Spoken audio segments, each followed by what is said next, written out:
दोस्तों, चैनल पर नए हो तो चैनल को सब्सक्राइब जरूर करें। माँ की देखभाल। प्रेरणादायक कहानी। माँ अस्पताल में एक बेड पर पड़ी थी। अस्पताल के बरामदे में उसके दो बेटे और एक बेटी चिंता में टहल रहे थे। भाई बहन को अपनी माँ के लिए सेहत की चिंता तो थी, लेकिन उससे भी ज़्यादा चिंता इस बात की थी कि अब माँ को अपने साथ कौन रखेगा। जब तक माँ स्वस्थ थी, वह इन तीनों से अलग अपने पुराने घर में रहती थी। लेकिन अब ऐसा करना खतरे से खाली नहीं होता, और ऐसा करने से समाज में तीनों बेटे और बेटियों का नाम भी खराब होता। लोग कहते कि देखो कैसी औलादें हैं, बीमार माता को अकेला रहने के लिए छोड़ दिया। 1 घंटे से बिना कोई बातचीत किए वह तीनों अपने अपने विचारों में खोए हुए थे। फिर बहन ने चुप्पी तोड़ते हुए अपने बड़े भाई की तरफ देखते हुए कहा, भैया, आप बड़े हैं, इसलिए आपका कर्तव्य है कि माँ को ज़रूरत के समय आप रखें और उनकी देखभाल करें। छोटी बहन की बात सुनकर बड़े भाई ने पहले अपनी पत्नी की ओर देखा और बोला, मैं इस बात से बिल्कुल इनकार नहीं करता कि बड़े होने के नाते मेरा माँ की देखभाल करने का कर्तव्य है।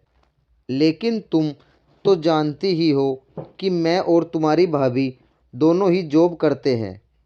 ऐसी हालत में माँ के साथ किसी न किसी को हर वक्त उनकी देखभाल करने के लिए उनके साथ रहना पड़ेगा, जो हमारे लिए बहुत मुश्किल हो जाएगा। बहन, तुम तो पूरा दिन घर ही रहती हो, तुम माँ को अपने साथ क्यों नहीं रखती? पैसों की चिंता मत करना, जो भी खर्चा आएगा मैं दे दूंगा। सुशील भैया, आप तो जानते ही हैं कि मैं माँ से कितना प्यार करती हूँ, लेकिन आप यह भी जानते हैं कि मेरे ससुराल वाले कैसे हैं। मैं यह बिल्कुल बर्दाश्त नहीं कर पाऊँगी कि कोई मेरी माँ को और मेरे भाइयों को भला बुरा कहे।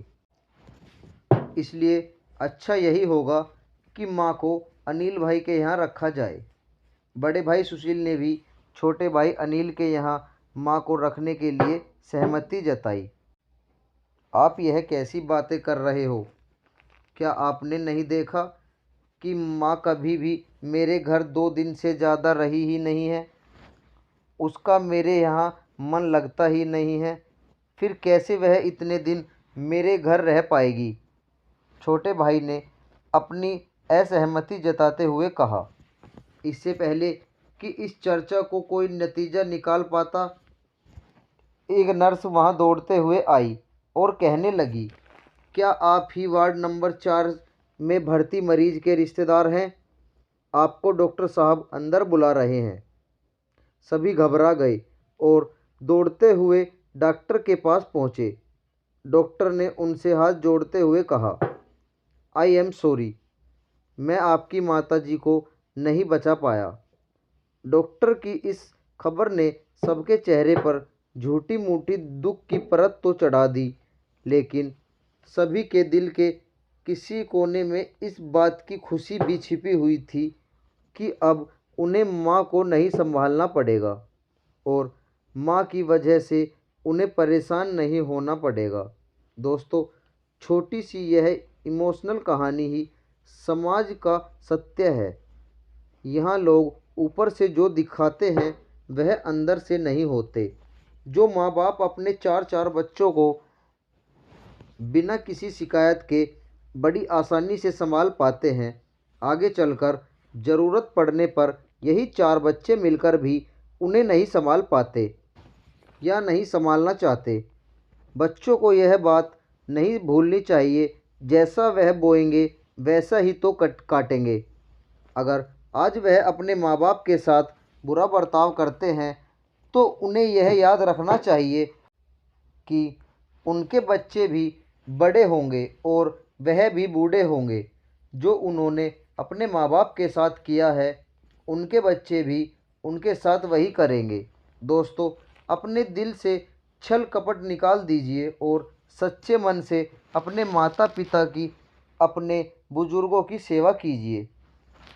आपने इस कहानी को पूरा पढ़ा इसका मतलब है आपको इमोशनल कहानियाँ बहुत पसंद है। दोस्तों, अगर आपको यह कहानी अच्छी लगी हो तो लाइक, शेयर और हमें कमेंट बॉक्स में ज़रूर बताएं, और चैनल पर नए हो तो चैनल को सब्सक्राइब ज़रूर करें। आपका बहुत बहुत धन्यवाद।